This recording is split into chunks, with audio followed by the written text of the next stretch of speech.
शुभ सकाळ सगळ्यांना। हा काही वेगळा ग्रह नाही तर हा पौष पौर्णिमेचा चंद्र आहे। आज सकाळीच मी याला बर्थडे विश करायला गेले होते, कारण आमच्या आज या चॉकलेट बॉयचा बर्थडे आहे। आज 3 जानेवारी आहे। आज सकाळच्या स्वयंपाकामध्ये डुबुक वडा, मसूरची डाळ असा स्वयंपाक केला होता। या भांड्याकडे पाहून तुम्हाला थोडासा क्लू तर नक्की मिळाला असेल की मी काल जे डाळ तांदूळ भिजत घातले होते तर ते आप्पे बनवण्यासाठी भिजत घातले होते। सकाळी झोपेतून उठून पाहिले, किचन मध्ये आले तर हे पीठ असे मस्त फर्मेट झाले आहे। आज 3 जानेवारी सावित्रीबाई फुले जयंती आहे। एका सावित्रीबाई फुलेमुळे आज अनेक सावित्री नव्याने नव्या रूपात जन्माला येत आहे। नुसत्या शिक्षणातून व नोकरीतूनच नाही तर दररोजच्या दैनंदिन कामातून सुद्धा प्रत्येक घरातील गृहिणी ही संपूर्ण घरातील सावित्रीच असते, पण ती ओळखणाऱ्यालाच समजते।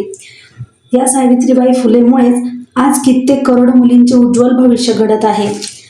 आज प्रत्येक गृहिणीपासून ते राष्ट्रपतीपर्यंत अशा अनेक शिक्षक, नर्स, डॉक्टर, पायलट, राजकारण, अंतराळवीर एवढेच नव्हे तर नवीन ट्रेंडनुसार यूट्यूबर म्हणून सुद्धा अनेक क्षेत्रात स्त्रियांचेच वर्चस्व दिसत आहे।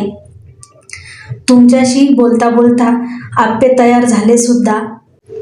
प्रत्येक आई ही आपल्या मुलाच्या आयुष्यातील सावित्रीबाई व आद्य शिक्षिका ही असते, आणि घरात राहून सुद्धा आपण आपल्या मुलांना सावित्रीबाई फुलेप्रमाणे थोडंफार का होईना शिक्षण नक्की देऊ शकतो। हा झाला माझा आजचा शैक्षणिक विचार। तो कसा वाटला ते कमेंट करून नक्की सांगा। बाय बाय, भेटूया नेक्स्ट व्लॉग मध्ये। व्हिडिओ आवडल्यास लाईक, शेअर, कमेंट, सबस्क्राईब करायला विसरू नका।